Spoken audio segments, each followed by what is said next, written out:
Welcome to Bone, Stone, and Obsidian. I am Robert Adducci, and we have some changes today. We are back after a long hiatus, but we finally returned to this oasis. Unfortunately, Wayne didn't make it with me through the last Silt Storm. But no, Rain is really fine, but he had to say goodbye to the podcast to focus on other things. And initially, I was looking to get a series of co-hosts, but I really needed the dedication and encouragement of a dedicated co-host. So with that being said, a change is upon us, a change more pivotal than the death of Kalak. A new Sorcerer King arises. Welcome the new co-host of Bone, Stone, and Obsidian, Jesse Heinig. Welcome, Jesse. Thank you, Robert. I'm overjoyed to be with you. Yeah, so many of you will recognize Jesse from prior episodes where he was a guest, but I used my considerable powers of the way to make it permanent. I think some telepathy was involved. I think so. So this episode, we are very excited to say that we have a guest with us today. We have Matt Forbeck. Welcome, Matt. Hey, Robert. Hey, Jesse. Thanks for having me on. Thank you for joining us.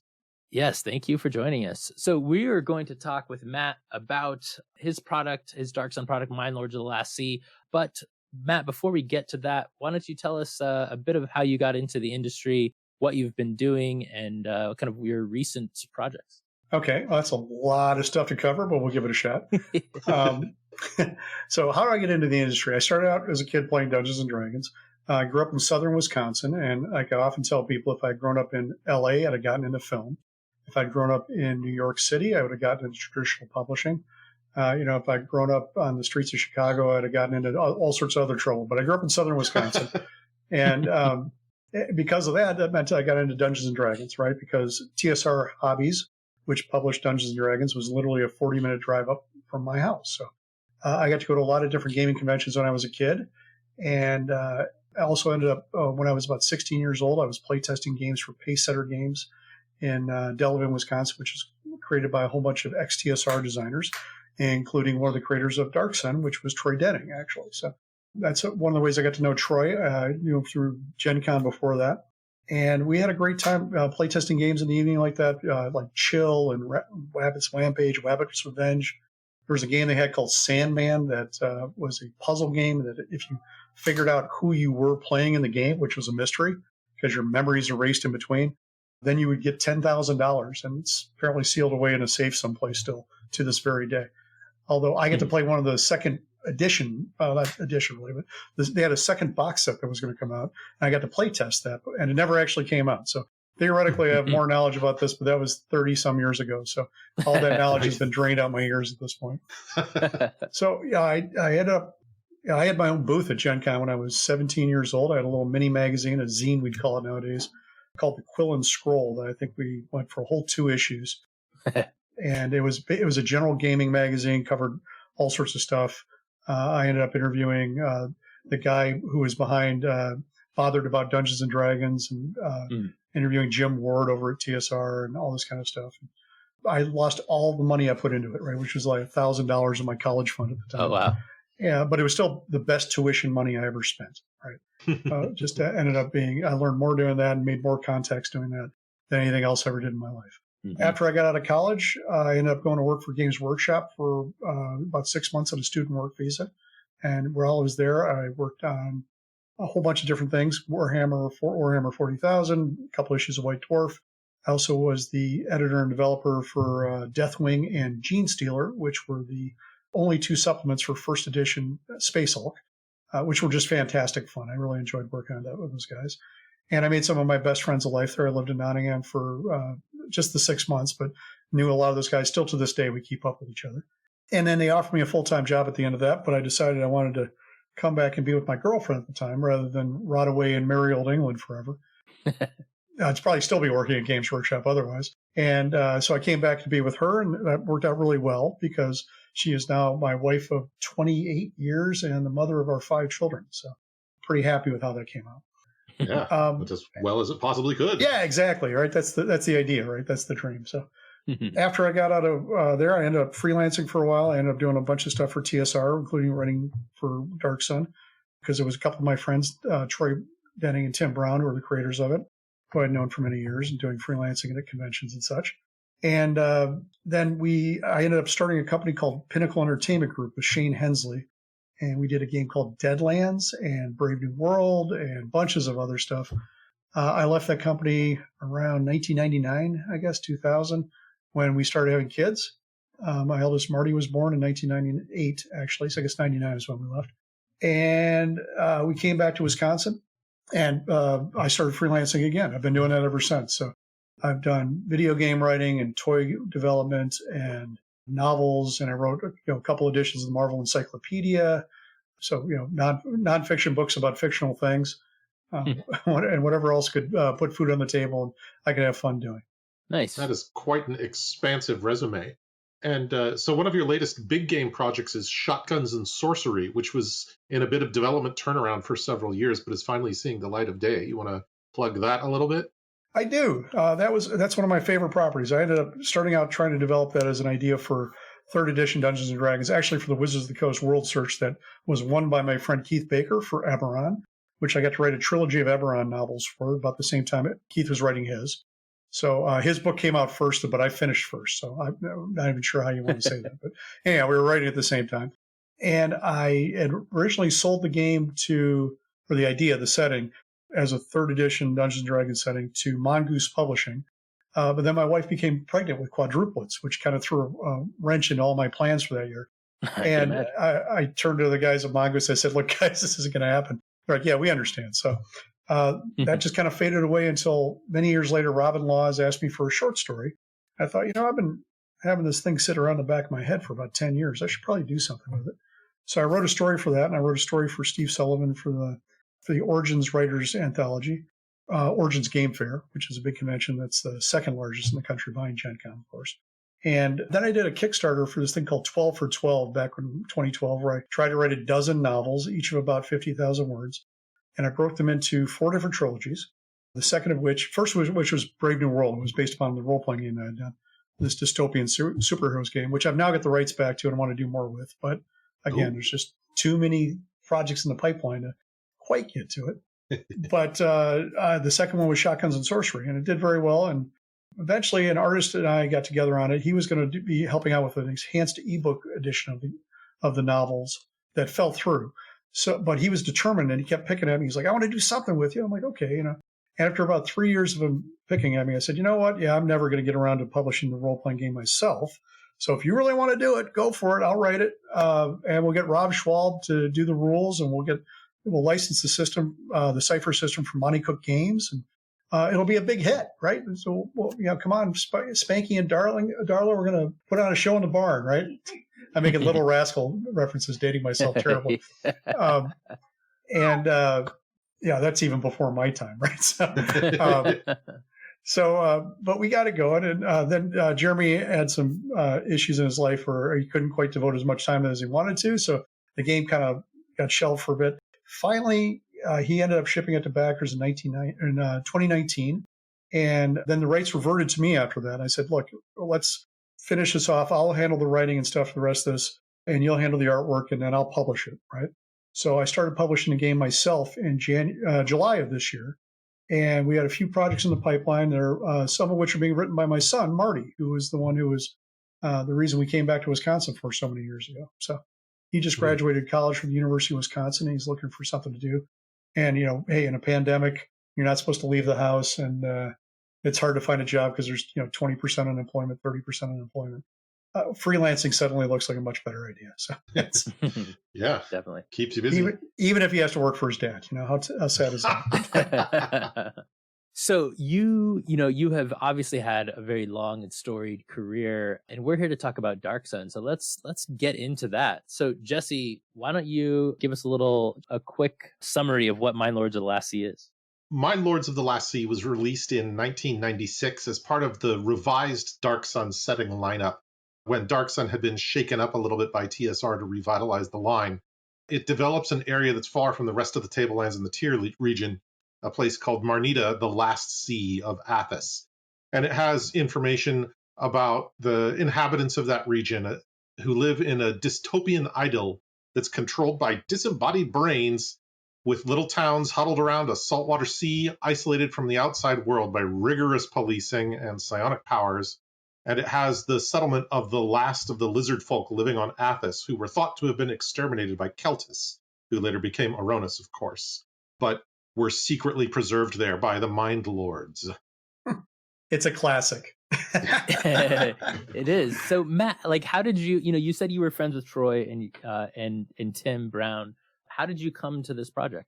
Well, yeah, I ended up being very good friends with Troy and Tim over the years, and even Bill Slavisek. But Troy and Tim and I actually were part of a writers group here in Wisconsin after I moved back called the A-Literates, right? And it was most of these guys who were not ex-TSR novelists, right? It was Rob King and Doug Niles and Don Perrin and Steve Sullivan and bunches of other guys. And they even have a West Coast version now that I think is still going on with Jeff Grubb and Monty Cook and a whole bunch of and Wolfgang Bauer, etc.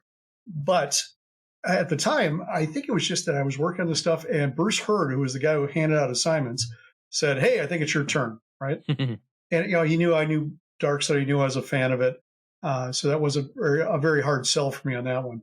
I had written a bunch of books to them already at this point, including I started out doing editing. I worked on Age of Heroes, and then The Complete Necromancer. I was a developer on Chronomancer. Then I started writing books to them like Sages and Specialists, the book of classes that nobody would ever want to play, and ended up eventually doing a little bit more writing for them. And Bruce Hurd was a guy who's out. He runs, he does a whole bunch of stuff from Astara and does these new supplements for that era still. You can see him on Kickstarter doing a lot of stuff. And Bruce is just the sweetest guy in the world, right? But he was always the guy, like, if you were on Bruce's mind, the moment he was handing out assignments, you were gold, right? So I would always call up, and this is back before we had too much in the way of email and such even. So I would call Bruce and say, "Hey, Bruce, what do you got? I know you guys do your schedules, and when is the schedule being set?" And he says, "Oh, it'll be in about 6 weeks." So I wrote it down on my calendar, 6 weeks, call Bruce, and call him back. He's like, "Oh, it's 2 more weeks." Okay, 2 weeks, call Bruce. And because the trick is, even if it's your best friend, if he's not thinking about you at the moment that they're handing out this stuff, you're not going to get the job, right? Right. So I was persistent and pesty enough that Bruce eventually said, "Oh, sure, Matt, here we go. We got this for you." And when they give you these kind of projects, often they come with a brief, and the brief can be very in-depth or it can be very shallow, right? It could be a page. Like I think when we did Sages and Specialists, it was pretty shallow, right? It was like, here's the idea. It's 10 character classes that nobody want to play, and you got to fill 128 pages with them. I'm like, oh, great. So, and I have to come up with an outline and a page plan and figure out how to do that. With Mind Lords, they had a lot more more in-depth brief for that, right? And I forget if they actually gave me a page plan for it or not. But sometimes what they would do is literally give you this graph, this diagram, essentially, what was going to be on every page in the book, in all the books. Oh, wow. And you had to then write to whatever the outline was, right? And if you didn't agree with something, you could say, well, I think it would be better like this or whatever. There was always room for negotiation. But sometimes it was just fairly like, okay, this is it. This is what you're writing. Go. With this one, I think I had a little bit more leeway. But honestly, it's been it's 24 years since it was published. I think I actually wrote it in the summer of 95. So it's been 25 years since I've actually paid a whole lot of attention to the text. And I wrote it in a crazy, wrote up to an incredibly difficult deadline. And that was one of the reasons they hired me. And Shane Hensley, you guys have probably talked to or going to talk to. Because Shane wrote a bunch of stuff for Dark Sun back in the day, too. Yes. But Shane and I and Steve Long were like 3 fastest guys in the industry back in those days. And we could each write about 5,000 words a day, right? Wow. I remember when Steve was at WotC during the 3rd edition heyday, there was a word count requirement each month that people had to write a certain amount, and Long would hit it on day 3 of each month. Exactly. Oh my gosh. No, wow. they had at TSR, they had every 5 weeks, I think, you were required to do a module unit, which was 32 pages, right? Which ended up being like, I don't even know what 32 pages comes out to in those days. It was probably like 20,000 words, right?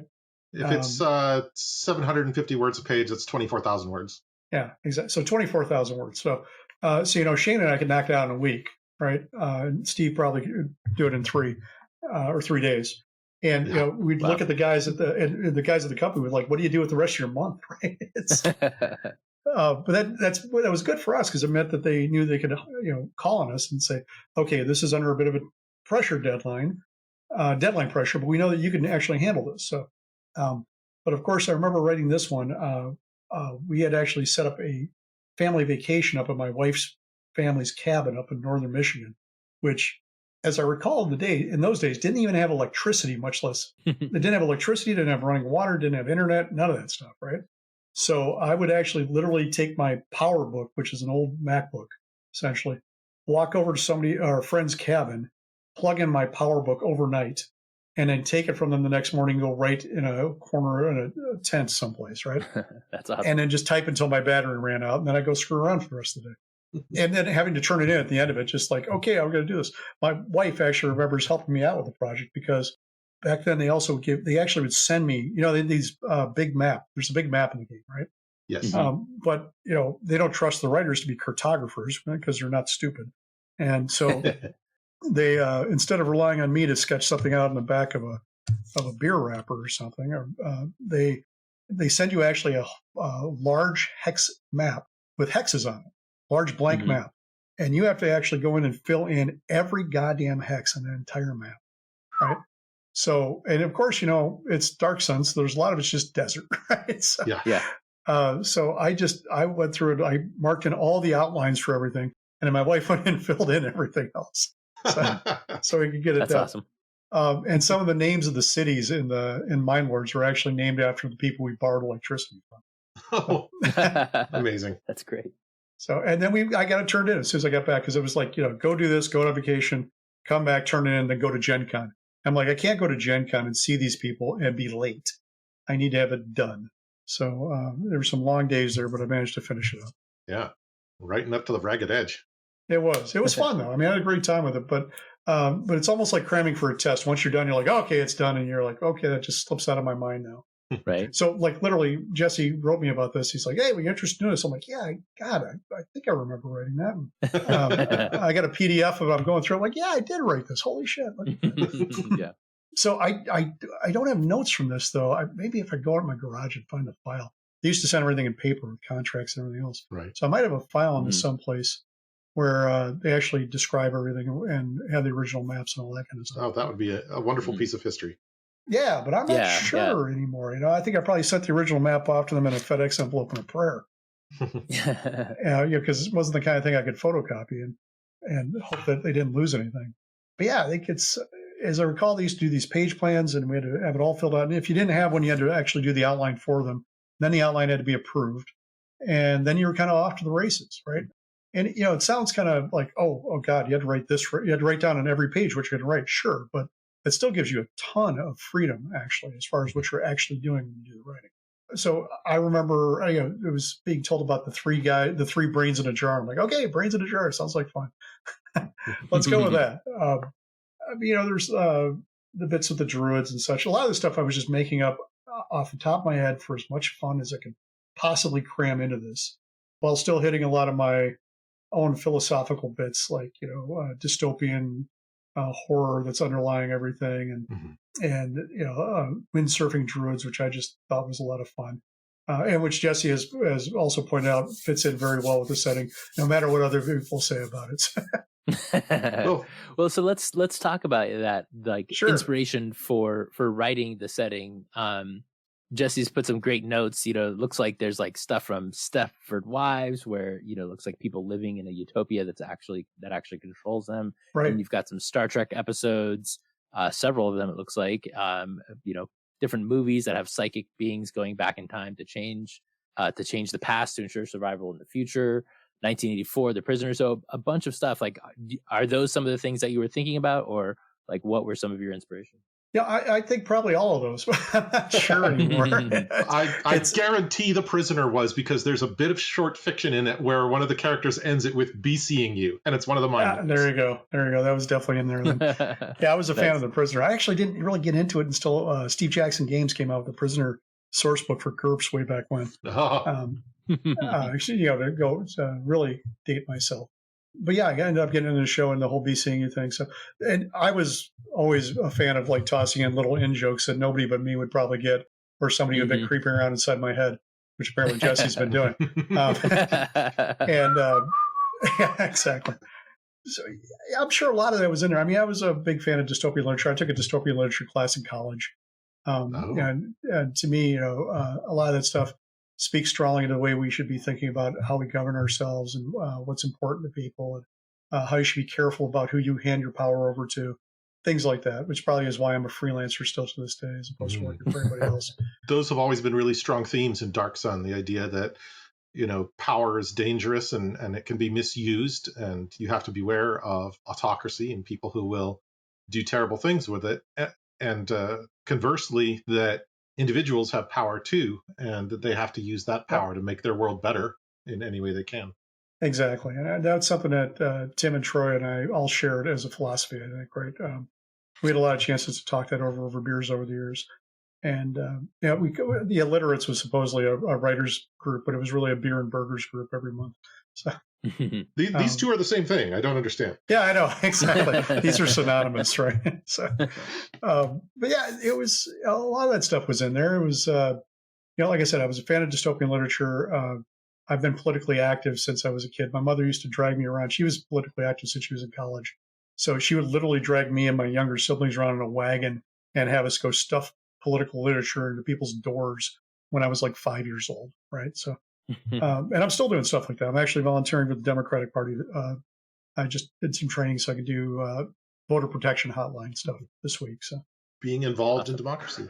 Yeah, exactly. Well, as they say, there's, as you just said, there's things happening there, maybe getting to be autocratic, and but you still have individual power, and you need to actually exercise it, or you're going to lose it. So, and I still believe strongly in that to the point where I do devote some of my time to that.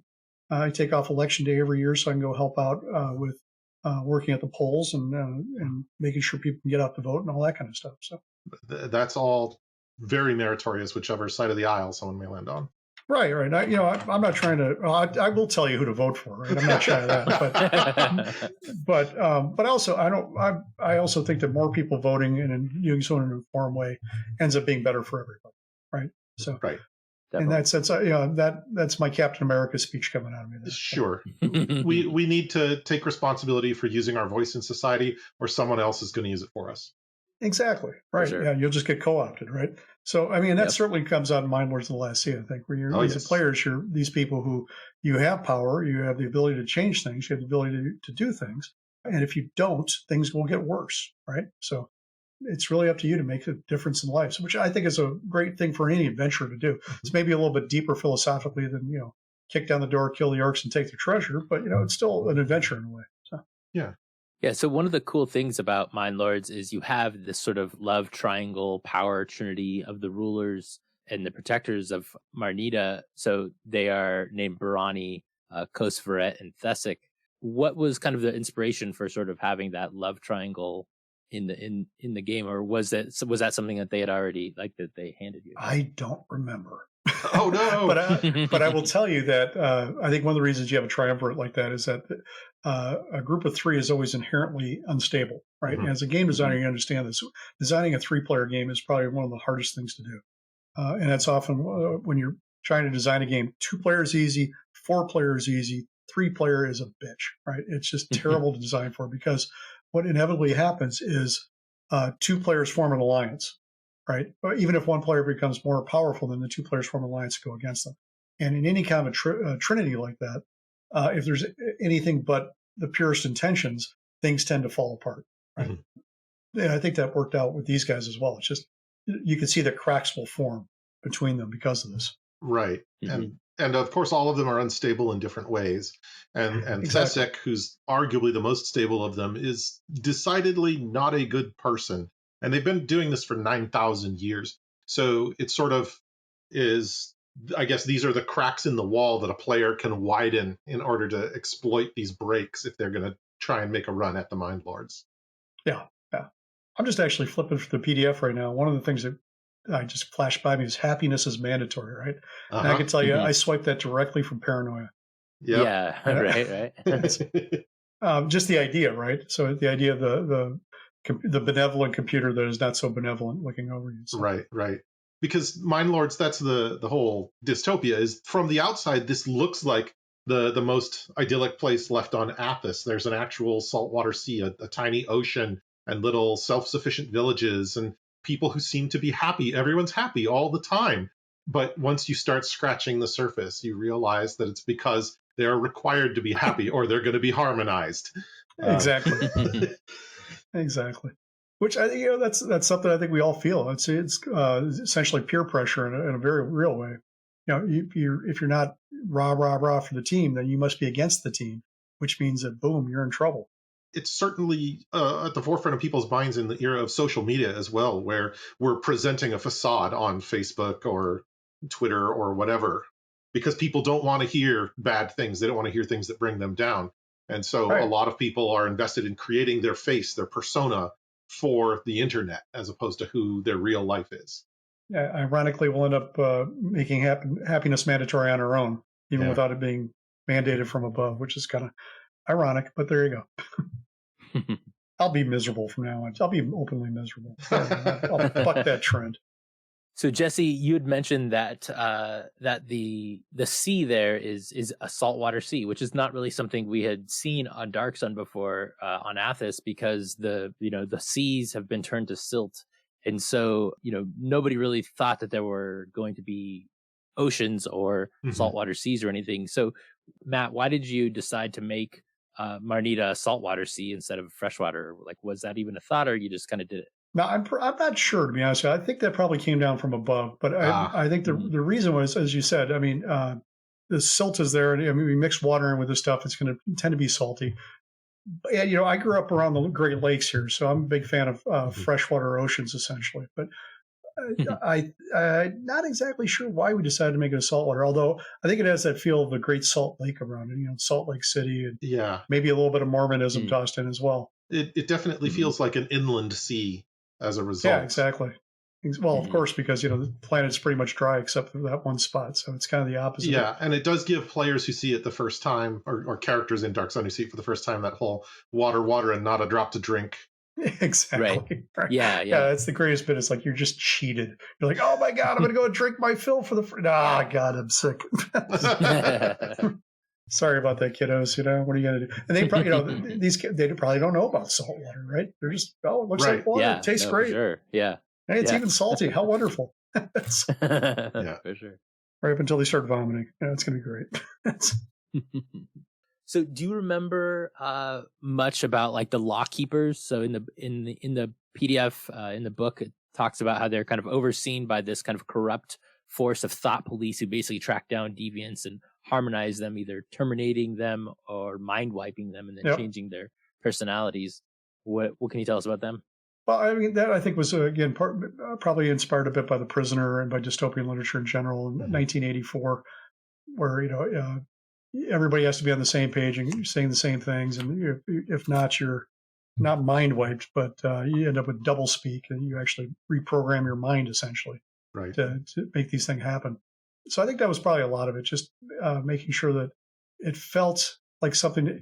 Part when you're doing something like this is you want to make it, obviously you're not going to, psionic brains coming out and wiping your mind or anything, but you want to make it feel like it could happen in real life, where if you weren't careful about how you think, people will come to you and tell you how to think, right? And what does that do to you, and how does that affect you, and what does that do to a society, really? And does it hollow it out from the inside, right? I mean, in a very real way, a lot more of Athas is very much more honest than this society. This society is one huge lie from one end to the other. People are only happy because they're made to be. And the real tragedy of it is they probably could be happy there if they were allowed to do it on their own. That's really interesting because, of course, today there's been unrest because of police actions people are unhappy with. And so we're seeing people sort of saying, hey, police can't just act unilaterally like this. And then there's some who would argue that the media is occasionally complicit in this as well by crafting messages in a particular way to get people to think about these incidents in a specific light. So the law keepers are sort of the police half of that equation, but Marnita doesn't really seem to have that. I don't know, maybe they also do the media half in that they're also indoctrinating people and telling them, hey, you're doing things wrong and it's making people unhappy. Here is what you should be thinking, citizen. And if you don't get on page, we will make you get on page. Exactly. I think that's a lot of it too.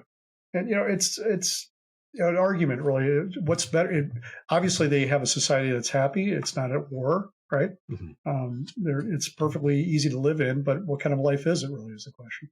It reminded me to be honest, when I was reading it, of the Taverkettle from Traveller, if you remember that old sci-fi horse. Yeah. The thought police of the Jodani, who would go around looking for people who were unhappy or depressed or angry or whatnot.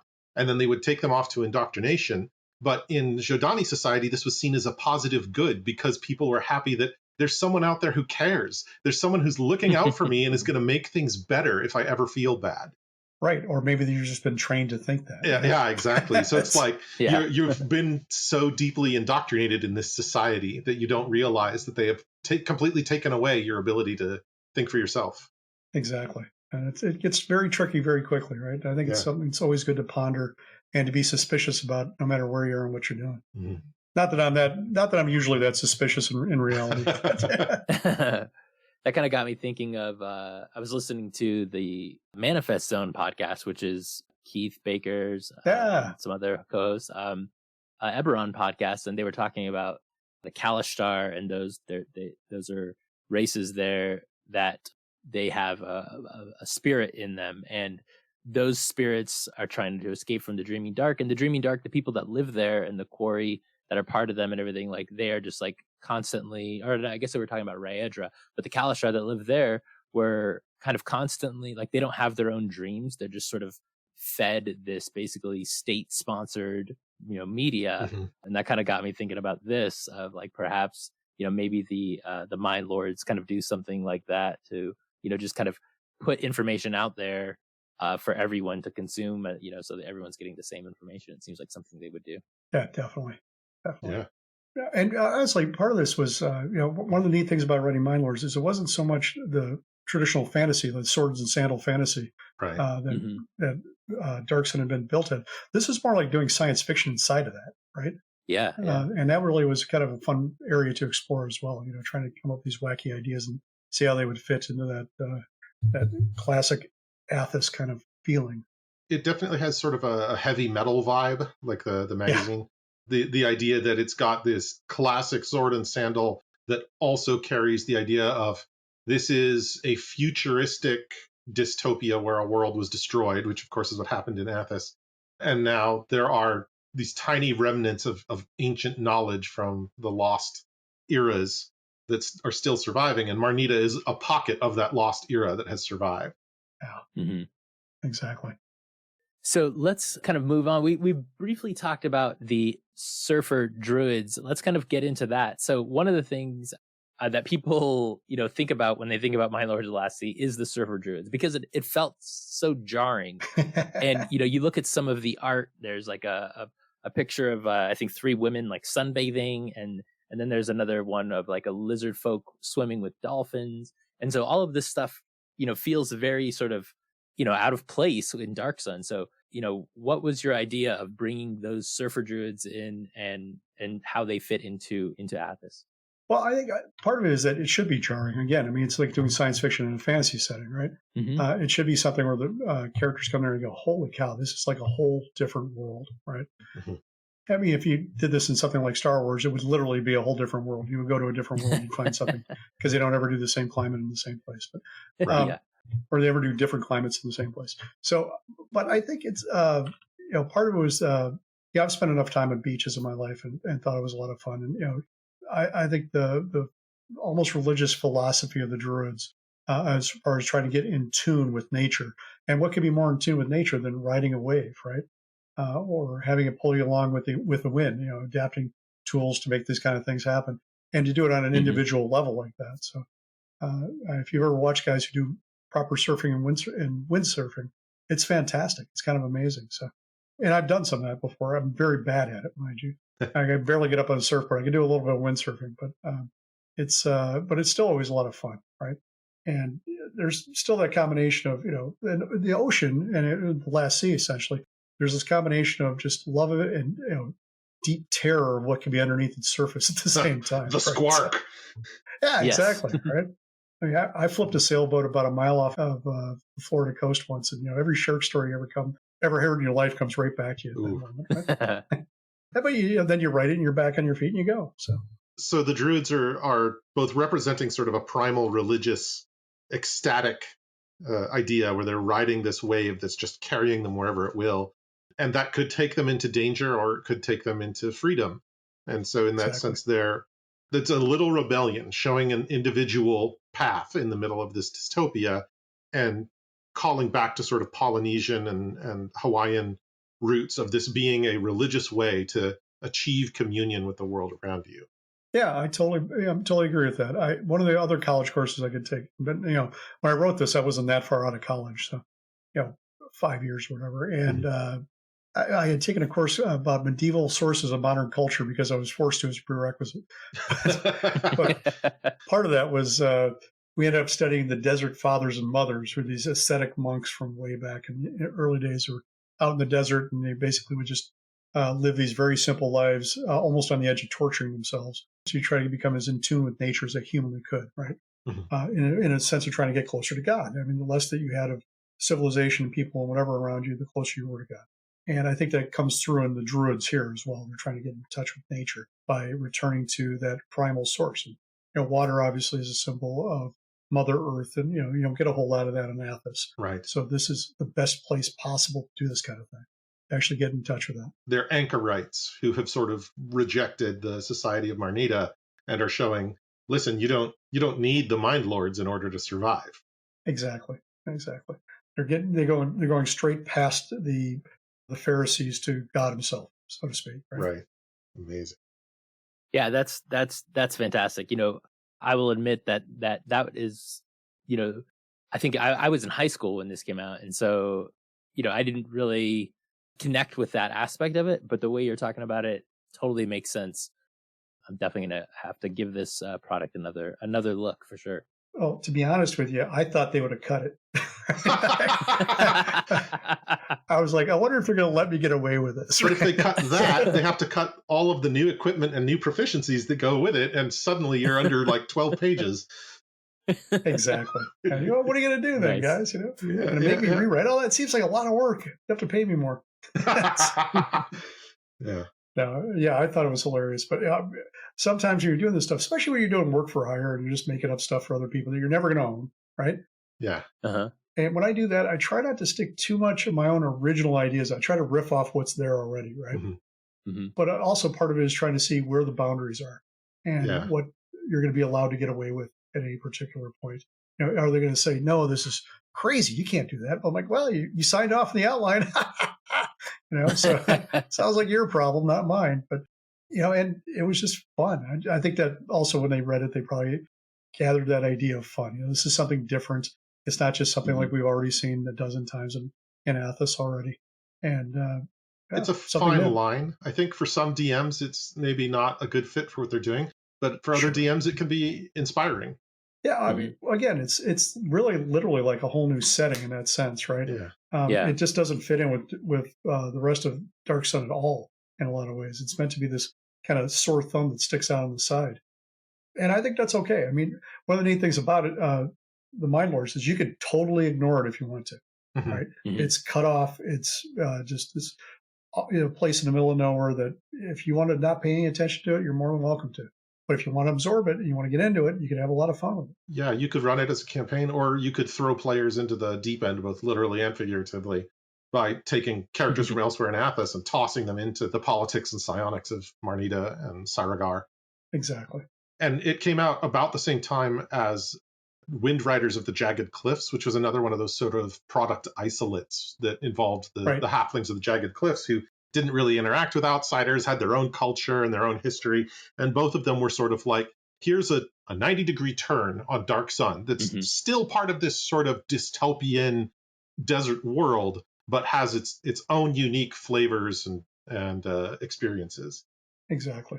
I think that was part of the brief, too, is when they were doing this stuff, they want to make sure. One of the problems when you're developing a large line like this is that if everything is essential, then the burden to the player to buy everything becomes a little too much at a certain point, right? So, I mean, you got the players who have been with you since the beginning, the game masters, whoever, and they may have purchased every product for that line. But if you have somebody coming in new and they're like, I want to, this Mind Lords the Last Sea thing looks great. What do I have to buy to be able to play this? And if you have to buy 6 other supplements to be able to play it, then that's a problem, right? So by doing stuff that's these little bits that you can pop in and out or ignore if you don't want them or whatever, that makes it a lot easier. These are optional products, and they're not built to the point where nobody's putting a gun to your head and saying you can't play this game properly unless you own this product. Right. Yeah, you're not going to kick in someone's door and go, "What are you doing? Not using this product?" Exactly. I mean, it's specifically designed to be separable, so it's fine. One thing I always loved about these sorts of side elements to a game line is even if you don't use Marnita or the Jagged Cliffs or the Crimson Savannah in your Dark Sun game, they might inspire you to do other things with your version of the Tablelands and the Lands Beyond. And by going that far afield, they get your brain percolating on what if I did something really wild and extravagant and different with my version of Dark Sun. Yeah, I think that's entirely accurate. I mean, a lot of times when people do these things too, I mean, most people who buy role-playing game supplements, not all of them play them, right? A lot of them just read them so they can rip off the ideas for whatever their home campaign is. Mm-hmm. And that's a perfectly legitimate way to do it, right? We're being paid to come up with wacky ideas for you, and then you get to steal them and do whatever the hell you want to with them at your own home. Right? Yeah. I'm not going to tell you you're playing it wrong. As long as you're having fun, you're playing it right, and that's all that really matters. Yeah. So one of the cool things about Dark Sun was that, they sort of killed off a bunch of races, at least if you go by the Prism Pentad kind of history. They killed off a bunch of races, and Mind Lords of the Last Sea is one of the products that, I think one of just two products where it kind of mentions or brings back some of the older races. And so like one of them was like an adventure where there was like a troll. But this is where there's a significant amount of lizard folk here, which were supposedly killed off by Keltis. What was their role in that? Was that something that you threw in there, or again, was that something that they gave you? Well, I think that made sense, right? Because again, it's this isolated pocket where these people have a lot of sway over it. So if you wanted to bring something back that had been protected for a long time, that just made more sense to be able to do it that way. Right. And again, I don't remember if it was my idea or their idea to do those kind of things, but a lot of times the discussions when you do this are like, what do you want me to put into this? And what can I get away with? And what's out of bounds, right? Right. Sometimes they'll say, well, I was writing a Halo novel, right? And the Halo guys are like, you can kill off anybody in this entire group except for these two people. I'm like, oh, cool. Well, now I just have to come up with good reasons to kill people. That seems like an easy job. So, and then people can gripe at me about it for. This is all fiction, Mr. FBI. Oh yeah, well, I've read enough books. I'm on FBI watch list. Yeah. Somewhere. I wrote a book called what the hell was it? It was a book about things that you're not supposed to know how to do. Forbidden Knowledge. Somebody had written the first one called Forbidden Knowledge, and I wrote the sequel, More Forbidden Knowledge. It was 101 things that you should not know how to do. It was all sorts of wacky shit. Just doing the research for that, I'm sure, got me on a watch list. Right? So, in fact, I think that was the last entry, was how to get on an FBI watch list. Write this book. That's all you have to do. It's easy. So the lizard folk are interesting. It's sort of the Jurassic Park element of Dark Sun. Here's the lizard people of the past that have survived out of time. Yep. Since there's Thrycreen and Aarakocra and Terrans and whatnot, do you think that lizard folk would make interesting PCs in a Dark Sun setting? And what would a player do with a lizard folk if you managed to get out of Marnita and into the world at large? Because Keltis is no longer in the genocide business. He's turned over a new leaf and become Aronis, a good guy. So no one's hunting you. Well, yeah, I think it'd be pretty amazing. I mean, if you were a lizard folk wandering the world, nobody would ever have seen anything like you ever before, right? Mm-hmm. They'd probably seen lizards, right? But they would think, oh my God, this is a giant mutant, right? Silt runners and Surans, which are sort of, kind of, but not nearly as large and impressive. Exactly. So the question is, to everybody, do they think of you as a curiosity, or do they think of you as a monster? And really, I think that's up to you in a lot of ways, and how you start out. Do you go in there and you act like a monster? Do you attack people? Do you kill them and take their things? Or do you show up and try to talk to people? Do you actually have an ability with language? Have you learned the common tongue, and you can actually communicate with people and say, I come in peace, and blah, blah, blah. And then here I am to set up a trade route. And Jesus Christ, that got boring immediately. So yeah, you want to be the monster. Go to be the monster. but that could be a pretty amazing campaign where you're playing all lizard folk who've come from Marnita and are like going to the outside world to discover something or get the MacGuffin or whatnot, and then bring it back. And of course, you have to dodge the law keepers because you're not supposed to leave. And then when you come back, the law keepers are supposed to keep people out. man trying to escape, man trying to escape. And Exactly.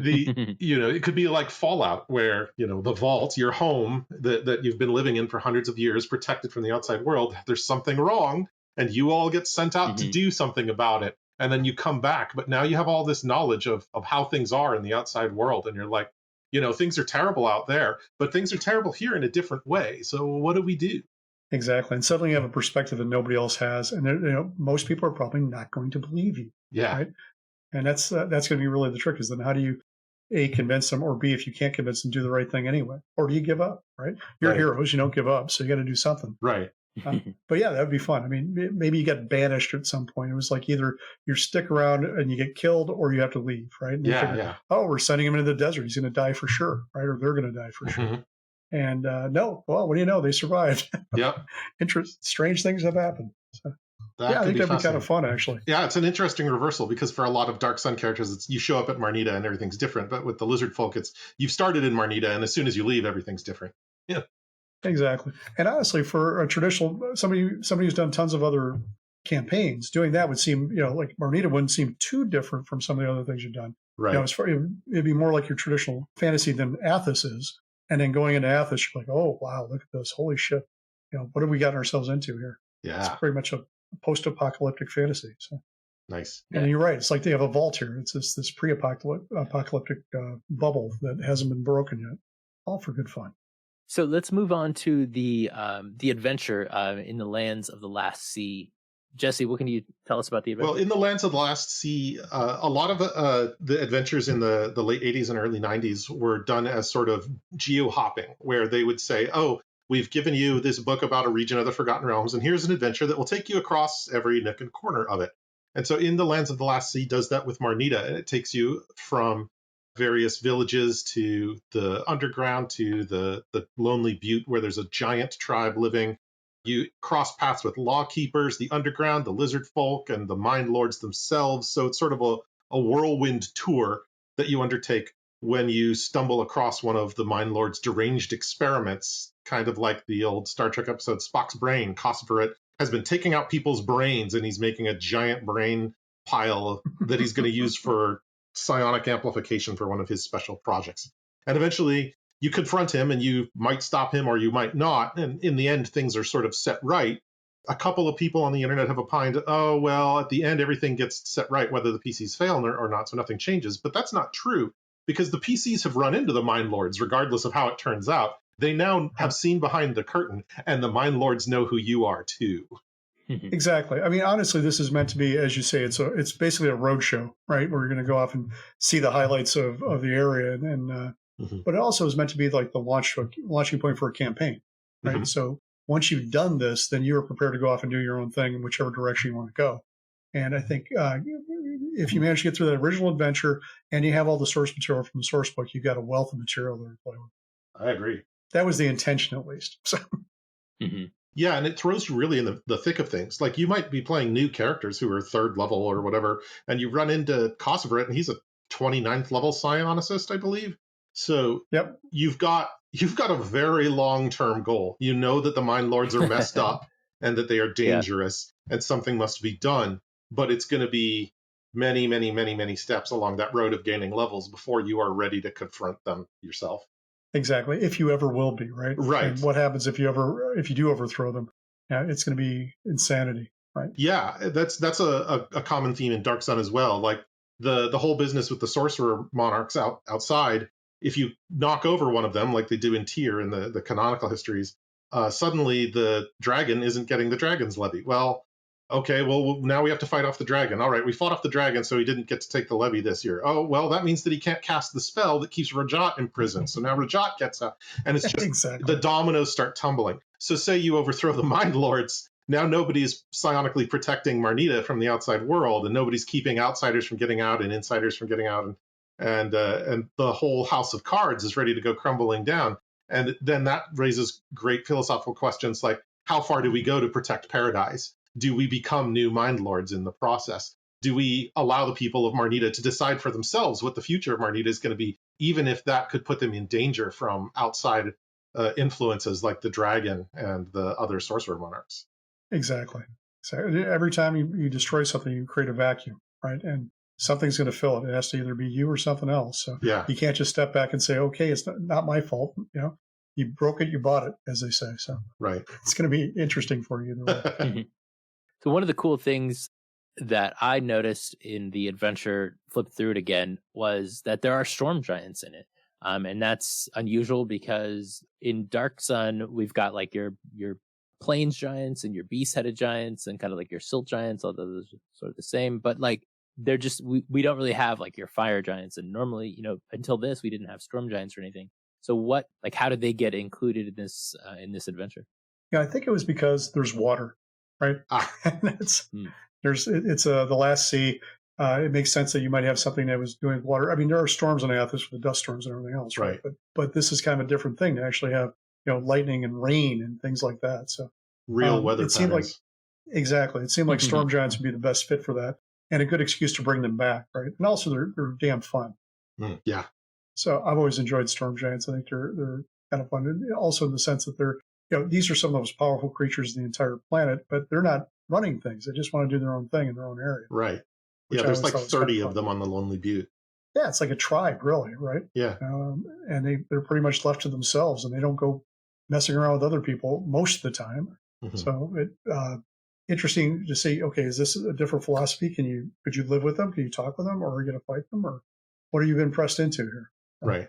I think that was really the reason behind it. Plus, there's the half giants and Athas and all this, and there's obviously a whole bunch of history going on with that. I was curious about flexing that, a different muscle, because the storm giants may or may not even know about half giants if they've been in Marnita this whole time and never exposed to the things that have happened in history over the last 9,000 years. So exactly how they respond to half giants is kind of an open question. Exactly, but they just look and say, "What? How do you do that? How does that work? I don't know. And they might be repulsed, they might be intrigued. Who knows? It would be interesting. Mm-hmm. So it's but yeah, the neat thing about Dungeons and Dragons is that you get to make up your own answers for a lot of this stuff. If I could answer every question in this entire thing, it wouldn't be 144 pages. It'd be 3,000. Yeah. So. Right. So we have moved away from second edition, from third edition. We're up to fifth edition Dungeons and Dragons now. At some point we assume that Dark Sun will come out as fifth edition. Do you have much experience with fifth edition D&D, Matt? I've played a bunch of it. I haven't written anything for it, I don't think yet, but I have played a bunch of it, mostly at conventions, right? My kids like to play D&D, so every time we go to a convention together, we set up a couple different adventures and play through it. I actually like fifth edition quite a bit. I think it's a pretty decent game. I think it's faithful to the original stuff. Streamlines a lot of the stuff that was a pain in the ass in previous editions, and it concentrates on the fun. So, and I'm really kind of impressed how the whole line has grown under Mike Merle's guidance there, right? I mean, it's Bill Slavichuk before, who was there through third and fourth edition, and then Mike took over for fifth edition. And I think it's amazing how popular the game is now, much more so than it was before. Mm-hmm. Part of that's just timing, as far as like Twitch streams and everything else goes, right? Right. But in the past, there were elements within Wizards and TSR before that were very much against sharing the game with anybody, right? Mm-hmm. The OGL from third edition was a big break for that. But you notice that when fourth edition came along, they weren't very open with it. It took them a long time to actually do that.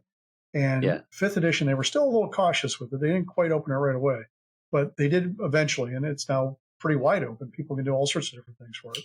Mm-hmm. And I think it's really been a winning recipe for them in a lot of ways. It's kind of funny because, when I was writing these supplements for TSR, in those days, these things were, you're on a treadmill, really. I mean, they were doing, a dozen releases for every line, and there were several of them every year. And nowadays, when Wizards does 4 books in a year, right? Yeah. Entirely across the entire line. Right. And I think it's a much sharper way for them to do things. It's easier for people to follow along as opposed to trying to drown people in product. Yeah. Right? Yeah. And now it's impossible to keep up with everything. It's 4 books, always hardcover, and typically around like the 320 page mark, as opposed to back in the 90s where you'd get a dozen books where maybe one of them was a hardcover, but everything else was soft covers ranging from 96 to 192 pages. Exactly. And they figured out how to make money off doing a lot more copies of a fewer number of books produced. Mm-hmm. And for the stuff that they don't want to do, that I think they're always like, oh, geez, somebody has to do this. They have the DMs Guild now, so they can have people do it on their own. Right. And they can concentrate on the big ticket stuff, which is really where they want to be anyway. I mean, honestly, there's times where I'm wondering, if Hasbro looks at D&D and says, why are we even bothering with this, considering, we have Magic and, Monopoly and everything else, because D&D is kind of a rounding error for them. But it's also, Hasbro is also very deeply attached to their brands, their trademarks. And they would never give up Dungeons and Dragons, but this way they get to guide it. They get to have a lot of influence over it, but they don't have to do all the work to constantly put out tons and tons of product. Right. It works very well for them. Right. So there's obviously a lot of stuff that you could do with 5th edition and the Mind Lords material specifically, having characters being from Marnita as a background, or potentially the Mind Lords being a warlock's patron that gives you psychic abilities and spells. Yeah. Former lawgiver or lawkeeper as a background, or even a subclass, maybe someone who was a lawkeeper and then they started to realize what they were doing and broke away. Druids having their own circle of the last sea. There's a ton of ideas that you could take with this for 5th ed. If you were going to do something for 5th edition with Last Sea, what might be something that you would do with it? I would probably update it, and I would probably break it. I would have something disastrous have happened, so it became a bit more dynamic. Because again, I mean, Mind Lords Last Sea, when you encounter it, it's kind of been stable for forever, right? So I think it'd be interesting to take that and then build off that and do something where, like, well, okay, this has been stable for so long, and then the Storm Giants revolt and they kill one of the 3 Mind Lords, right? Or 2 of the Mind Lords turn against the other one, or there's a general uprising and the Mind Lords wipe everybody's brain and they've all been asleep for 10 years or whatever. All sorts of different wacky ideas you can come up with and try to see what you can do. But I would try to update it that way, where I would just basically stick a wrench in the works and see what breaks, and then see how see the interesting ways in which it could break, right? Because I think that's where you get the most story potential out of those kind of things. Right. Yeah, and those moments of dynamism where the heroes need to rise to the occasion and they have the opportunity to make changes. Exactly. And I think, again, that's one of the ways that Wizards is doing nowadays. They give you a setting, and they give you the adventure, and they give you the rules for it. And then they say, go, right? So I'd probably do like a 200-300 page book like that and say, here, this is everything you humanly need for this. And, if you want to mix it with the rest of Dark Sun, great. If not, you have this entire section here you can just go mad with and have fun. Amazing. Yeah, that's awesome. So have you, you said you hadn't written anything, have you given thought to writing anything for the DMs Guild or anything like that? Yeah, actually, I'm playing around with different ideas. There's a possibility we'll take Shotguns and Sorcery, convert it over to 5th edition, for instance. Back when we originally licensed the game from Monty Cook, that wasn't an option, right? It would have been a natural thing to do. But they had not opened up the game yet at that point. I think it was still in playtesting. And so it'd be interesting to see a 5th edition version of that, and I think that'd be a lot of fun. And I'd always be up for playing around with D&D. I love D&D. I love the whole group of players and everything else that's built up around it, the ecology and the economy, essentially. But nobody's asked me to do anything with it game-wise in many years. I have written a bunch of things for it over the years. In the 5th edition time, I wrote Dungeonology, which came out from Candlewick and Studio Press. I also wrote 6 Endless Quest books, which were these pick-a-path books, or kind of choose-your-own-adventure type stuff. And I wrote 6 of those for Candlewick again. And Dungeonology is kind of this thing where it introduces you to the Forgotten Realms. Yeah. But it was part of the Ology series, like Dragonology and Spyology and UFology. And then they licensed Dungeons and Dragons, and they hired me to write it. So I've been deep within, as they say, I'm part of the team. If I want something, I call them up and say, hey, send me a book or whatever. But I still haven't done any core writing for them in many, many years. That's probably okay. I mean, a lot of what they do, they got a lot of in-house guys who are doing a great job. And then they tend to job out little bits to a lot of different people. Yeah. Right. And my preference these days is to write large things as opposed to small things. Mostly because it takes, people are constantly asking me to do stuff for their Kickstarters. And I'm like, well, that's great, except in the amount of time it takes me to research and do all the thought and outlining and coming up with ideas for something, and then I'm going to write a 5,000-word piece, I would probably do the same amount of research or nearly for it for a whole book. So this doesn't make sense to me to spend that much time on this small piece. Right. I'd much rather spend it on a larger piece, where I'm kind of amortizing the research a little bit better. Makes sense. Yeah. Yeah. I mean, time is short. Honestly, I'm 52 years old now. So at this point, I'm like, it's not like I'm going to quit anytime soon, but I could say I could probably start counting. There's probably fewer books in my future than there have been in my past. Mhm. Right. And that means I got to think about how I'm spending my time and what I'm choosing to do with it. Right. Right. Yeah. And that Dungeonology book is great. I bought it for myself, and then my son, who's 6, loves it. Oh, fantastic! And so he reads that, and we bought him pretty much all the other ology books, as well as those the new D&D. What are they? The Young Adventurers. Oh yeah, Jim Zub stuff too. Jim and his wife, those are great, and the artists they have worked with are fantastic people. And Jim does a great job. He's just so much fun in so many ways.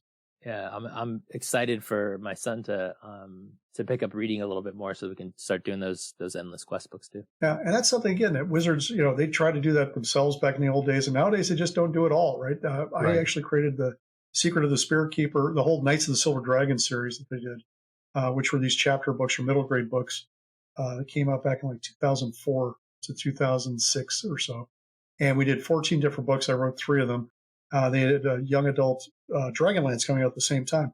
And the whole idea there was to publish novels that would bring kids into the whole thing and then get them into gaming as well. But, now Wizards doesn't have a novel department at all. They haven't had one for years. Yeah. The only fiction that's come out for Dungeons and Dragons in the last 3 years, I think, has been Bob Salvatore's got a series that's coming out through, I forget the publisher, one of the big ones, one of the big 5 publishers, right? But the funny part is if you go look at these, and they're continuing is Driss Do'Urden stories, right? None of them say Dungeons and Dragons anywhere on the cover. They don't say Forgotten. They don't say Forgotten Realms. They don't say Dungeons and Dragons. They say by R.A. Salvatore, a Driss novel, and that's it. There's no other branding. Interesting. Yeah, it's really kind of wild. But then they license out this other stuff to Candlewick and to the company that's publishing Jim stuff, which I think is 10 Speed Press or something like that. Which is a division of a larger company. And that's really what they're doing is they're licensing out their customer acquisition in a sense, right? Because we're out there making sure the kids still know about Dungeons and Dragons and they can move their way up to it. So, and it's good fun. I think it's nothing, there's nothing like seeing kids' faces light up because they're excited about, beating up dragons, exploring dungeons and doing all sorts of fun stuff. Yeah. Well, thank you, Matt. It has been really great to have you on the show. Stepping through this product has been illuminating to me. I always love hearing little stories that come from writers. You never know, like the story about writing it while you're out in the UP or wherever you were. Yep. It's always fun. Yeah, without any electricity at all. That was crazy. I think I just threw out the shoulder carrying case I had for that thing. The thing was huge, right? It was the PowerBook 165C with an external battery and a fold down printer, an inkjet printer I could take with me. Oh, wow. I carried that with me everywhere. But nowadays, everything fits into something that's like, 2.5 pounds and it's wired to the internet constantly, and it's a lot easier than it used to be. Yeah. Nowadays, I go up to the same place and I vacation. I literally set up a tent in the front yard. And I have a wireless connection by cell phone, and I can sit there and write until my battery runs out, and that's my cue to go swimming. So nice. Wonderful. There are worse ways to do vacations. Absolutely. Definitely. Well, thank you again, Matt, for indulging us. I'm also overjoyed to get to hear about some of the thoughts behind Mind Lords of the Last Sea, and hopefully give our listeners a chance to think about it in a new way. Thank you very much for having me, guys. It was a real pleasure. Yeah. So Matt, where can we find you online? Well, you can go to Fourbeck.com, Forbeck.com. You can also find me on Twitter at @mforbeck, and I'm on Facebook. You just look me up on Fourbeck. It's easy enough. So, and I'm on Instagram and everything else too. So, Google is your friend. Nice. Definitely. And Jesse, where can we find you? I'm on both Facebook and Twitter as Jesse Heinig, and I also occasionally lurk around the Reddit Dark Sun pages. Very cool. Nice. And for me, you can find me on the Dark Sun Facebook group. You can find me at arena.athas.org, which is the Burnt World of Athas forums. You can find me on Twitter at Radu76. And if you want to email me, you can email me at radu@athas.org. So for Bone Stone and Obsidian, this is Robert Aducci and Jesse Heinig. Thanks again, Matt. Thank you very much, guys. Talk to you soon. Okay. Bye-bye. Bye.